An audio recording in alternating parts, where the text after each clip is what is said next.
എപ്പോഴൊക്കെ ഒരു press meet ഇരുന്നിട്ടുണ്ടോ എന്റെ മറ്റ് സിനിമകളുടെ പ്രൊമോഷൻസിന്റെ ഭാഗമായിട്ട് കഴിഞ്ഞ 10 കൊല്ലങ്ങൾക്കിടയിൽ എപ്പോഴൊക്കെ ഒരു പ്രസ് മീറ്റ് ഇരുന്നിട്ടുണ്ടോ ഒരു ചോദ്യമെങ്കിലും ആടുജീവിതത്തിനെ കുറിച്ച് എന്നോട് ചോദിച്ചിട്ടുണ്ട്. ഒരു നടൻ എന്ന രീതിയിൽ ഞാൻ വളരെ വളരെ ചെറുപ്പമായിരുന്നു. അന്ന് ഞാൻ വിവാഹിതനല്ല, ഞാനൊരു അച്ഛനല്ല. അപ്പോൾ ശരിയാണ്, ആടുജീവിതത്തിന്റെ യാത്രക്കിടയിൽ ജീവിതം ഒരുപാട് മാറി ഒരു വലിയ യാത്രയായിരുന്നു. അങ്ങനെ ഒരു യാത്രയൊന്നും എല്ലാ സിനിമകൾക്കും കിട്ടല്ലേ എന്ന് പ്രാർത്ഥിക്കുന്നു. ആക്ച്വലി കിട്ടല്ലേ എന്നാണ് പ്രാർത്ഥിക്കുന്നത്.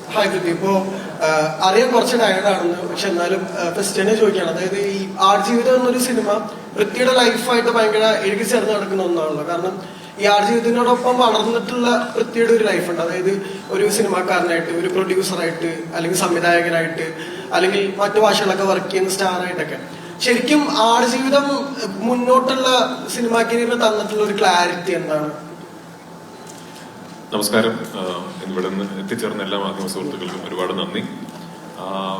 ടയർഡാണ്, കാരണം ഇപ്പോഴും ഞാൻ ഇന്നലെ ആണ് എന്റെ വേറൊരു ഷൂട്ട് കഴിഞ്ഞ് വേറെ രാജ്യത്തെത്തി. അപ്പൊ ഇപ്പോഴും സമയം ആ രാജ്യത്തിൻ്റെതായതുകൊണ്ട് ഇത് പുറങ്ങുന്ന ടൈമാണ്. അതിൻ്റെ ഒരു ക്ഷീണിതനാണെന്നുള്ള സത്യമാണ്. മുഖം കണ്ടാലും തെറ്റിദ്ധരിക്കരുത്.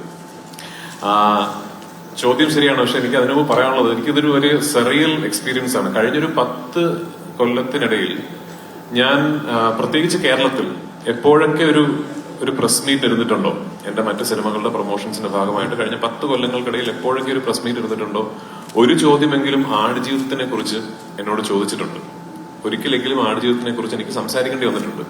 ഒടുവിൽ ആടുജീവിതത്തിന്റെ പ്രസ് മീറ്റ് ഇരിക്കുന്നു എന്ന് പറയുമ്പോൾ എനിക്കതൊരു ഭയങ്കര സറിയൽ എക്സ്പീരിയൻസ് ആണ്. നമ്മള് കുറെ വർഷങ്ങൾ ബ്ലസ്ചേട്ടനും ഞാനും ഇതെന്നെങ്കിലും തുടങ്ങും എന്ന് കരുതിയിരുന്നൊരു സ്വപ്നം, പിന്നെ കുറെ വർഷങ്ങൾ ഇതെന്തെങ്കിലും തീരും എന്ന് കരുതിയിരുന്ന സ്വപ്നം, ഇന്ന് എല്ലാം കഴിഞ്ഞ് റിലീസിനോടനുബന്ധിച്ച് ഒരു പ്രസ് മീറ്റ് നടത്തുന്നു എന്ന് പറയുന്നത് ഒരുപാട് സന്തോഷമുള്ള കാര്യം. അതാണ് ആദ്യം പറയേണ്ടത്. ശരിയാണ്, ആടുജീവിതം എന്ന സിനിമ എന്റെ ജീവിതത്തിലേക്ക് കടന്നു വന്നപ്പോ ഞാനന്നൊരു സംവിധായകനായിട്ടില്ല, ഒരു നടൻ എന്ന രീതിയിൽ ഞാൻ വളരെ വളരെ ചെറുപ്പമായിരുന്നു. അന്ന് ഞാൻ വിവാഹിതനല്ല, ഞാനൊരു അച്ഛനല്ല. അപ്പോൾ ശരിയാണ്, ആടുജീവിതത്തിന്റെ യാത്രക്കിടയിൽ ജീവിതം ഒരുപാട് മാറി, ലൈഫ് ഒരുപാട് ഇവോൾവ് ആയി. I believe as an actor ഒരുപാട് മാറ്റങ്ങൾ സംഭവിച്ചു. ആസ് ഒരു സിനിമാ പ്രവർത്തകൻ എന്ന നിലയിൽ ഒരുപാട് മാറ്റങ്ങൾ സംഭവിച്ചു.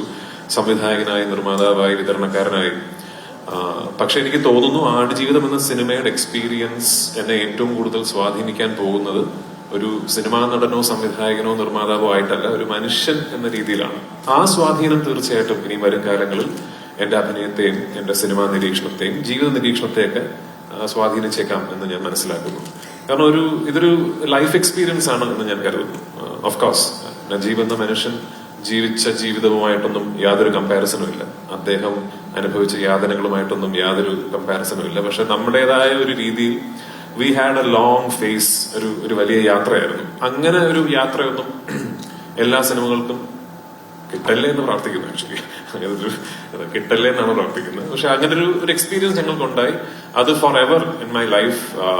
I think I will be thankful for it. ഇപ്പോ അതെന്തായാലും as I was being part of the experience ഒരുപാട് ദിവസങ്ങളിൽ ബ്ലസ്ചേട്ടനും ഞാനും ഇതെന്തുകൊണ്ട്, എന്തിനിങ്ങനെ എന്ന് ചിന്തിച്ചിട്ടുണ്ടെങ്കിലും ഇന്നിപ്പോ we are all very thankful for the experience and we are all richer as human beings.